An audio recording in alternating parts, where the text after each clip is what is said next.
Bison, Cervus canadensis, Canis lupus. Latin names are something that all animals and plants have, but did you know where they come from?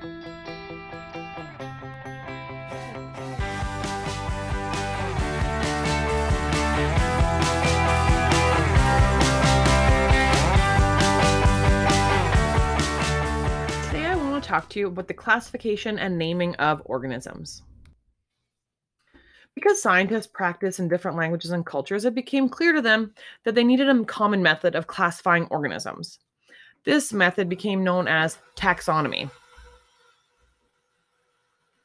So we can classify animals based on whether they have vertebra or invertebra. And we also have different methods of classifying plants and fungi and bacteria.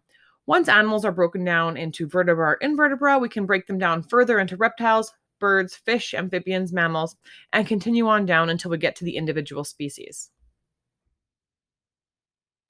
As early as 2,000 years ago, Aristotle began to classify organisms into two kingdoms, plants and animals. Of course, more organisms were identified using the microscope, and it became clear that we needed more than two divisions. We now have six kingdoms. We have archaea, which are single-celled prokaryotic organisms that live in extreme environments, such as deep-sea vents. Bacteria, which are single-celled prokaryotic organisms that live in a wide range of habitats.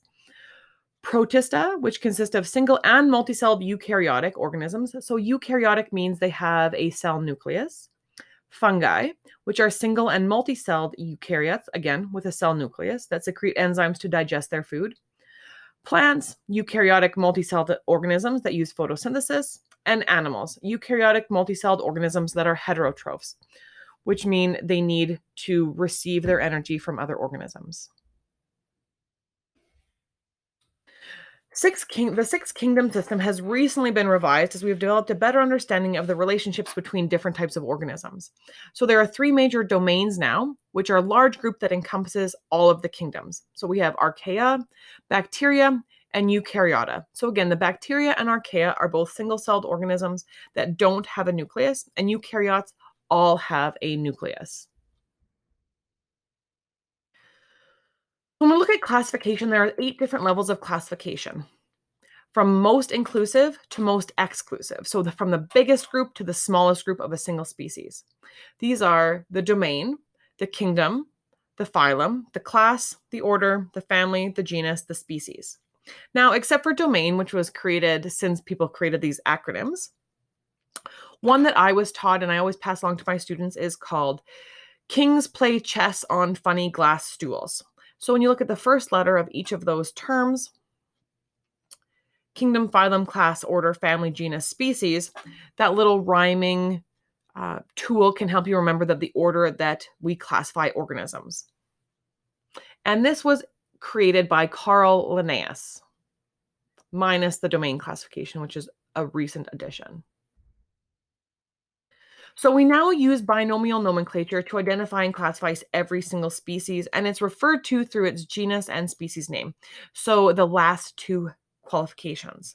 So this means that every organism has a 2-word Latin, occasionally Greek, so that they're consistent regardless of language, name. So if we follow this one down, we have animals, kingdom Animalia, so everything from the grizzly bear to the sea star. Then the phylum Chordata, which means it has a spinal cord. So there we lost the sea star, but we have foxes, bears. Then we have the class Mammalia, so mammals. Order Carnivora, so everything that must be a carnivore. Family Ursidae. Genus Ursa, which means bear. And species Ursus arctos, so grizzly bear. We can also name humans this way. So we are the domain Eukaryae, which means we have a cell nucleus. Kingdom Animalia, so we're animals. Phylum Chordata, we have a spinal cord. Class Mammalia, we're mammals. Order Primates. Family Hominidae, so this is everything that is humanoid. Genus Homo. Species Sapiens. And in fact, you'll sometimes see humans referred to as Homo sapiens sapiens because our current selves are almost a subspecies of the larger group Homo sapiens. Now that we can use genetic testing on different organisms, we can see that certain organisms might be related to other ones where maybe their physical characteristics didn't show that to us. So we can change the name or the family or the genus or the of different organisms based on what we now know. So, for instance, skunks have recently been removed from the family that contains weasels and placed on their own family. So, skunks and weasels are further relatives than we previously thought. One of the ways, if you're looking at classifying animals or plants, is to use a dichotomous key. So, we do this using its visible characteristics. And a dichotomous key breaks organisms down into two separate categories. So we can look at trees, for example. Do trees have needles or leaves? Are their needles round or are their needles edged? Are their leaves pointy or are their leaves smooth? And when we break all these organisms down into a two characteristic spread, such as this, we are able to identify what we're looking at. So if we can look at plants that have leaves, do they have narrow leaves or broad leaves? Do those narrow leaves have a bell-like flower or a trumpet-like flower?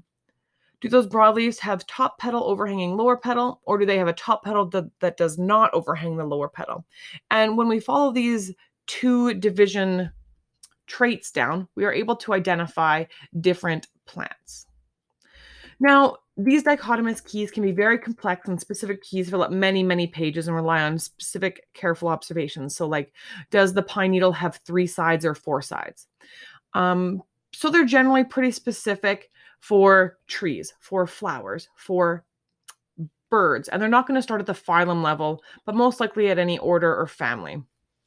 So, like I said, we might be able to look at songbirds, or we might be able to look at flowering plants. You might be able to find some of these in books like The Trees of Alberta or The Birds of Alberta, might have some dichotomous keys to help you identify plants or animals that you find in your environment. Thanks for joining us today. I look forward to seeing you again. Take it easy. Bye. If you enjoyed this video, check out our website online.plrd.ab.ca and visit us on Facebook, Prairieland Online Academy. You can find out all that's going on with Prairieland Online Academy.